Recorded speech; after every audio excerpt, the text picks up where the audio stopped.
Okay, so here's an example of the will kit that I'll be sending to you. Go ahead and start off by listing your name. You also want to write down your spouse name and the kids' names.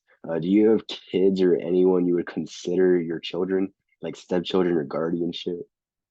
Okay, you would list them here if you did. Article 3 is where you will list all of your tangible property and who it's going to.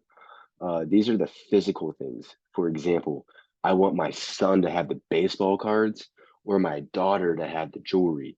Or, for example, do you own your home? Do you have a mortgage or is it paid off? Okay, that would go here. There's plenty of room on here for everything, and you could always add more if you need to.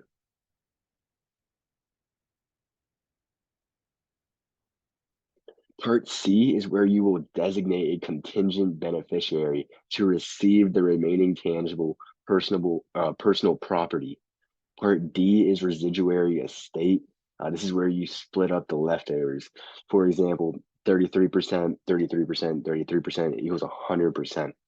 Article 4 and 5 is where you list your primary representative and a digital executor.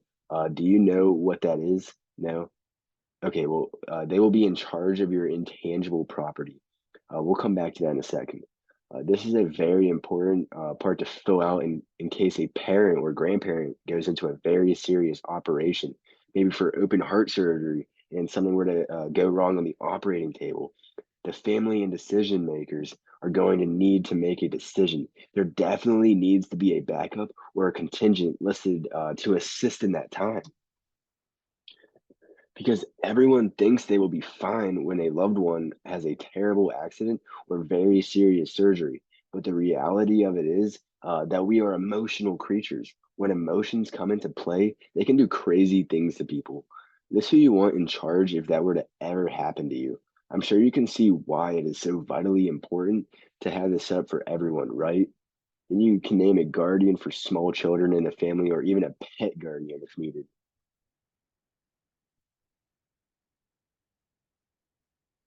Okay, so Article 10 down here is special directives. I want to pause on this part because it's very important. This is where you are going to let your family know all of the specific details we haven't listed so far. Earlier during the family information guide, you told me you wanted to be buried, right?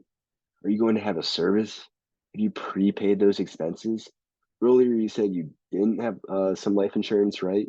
What about your funeral benefit plan? Have you set up that yet? Do you know the difference? Your life insurance is meant to protect your family's lifestyle so that they can pay the bills after you're gone. They receive that money several months after you pass away, and all the claims process is handled. A funeral benefit plan pays out right away so that the immediate expense of your funeral is covered. This way, your family does not have to set up a GoFundMe or ask for donations. We could talk more about that later when we go over the digital assets.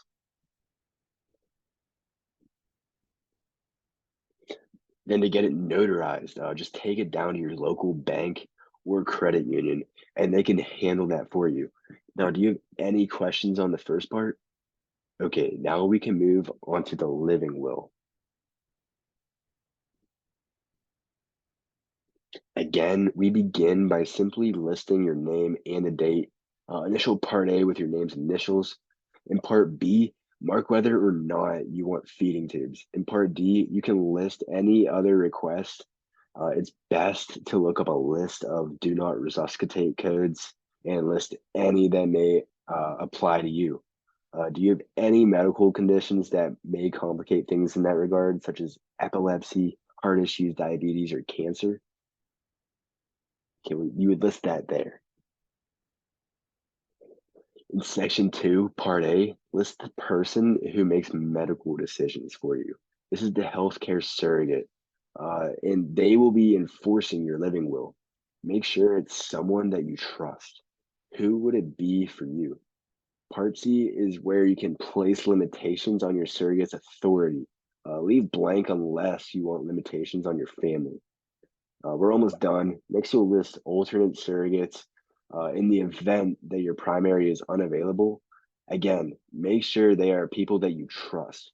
Who's your first backup? All right, then who's your next backup?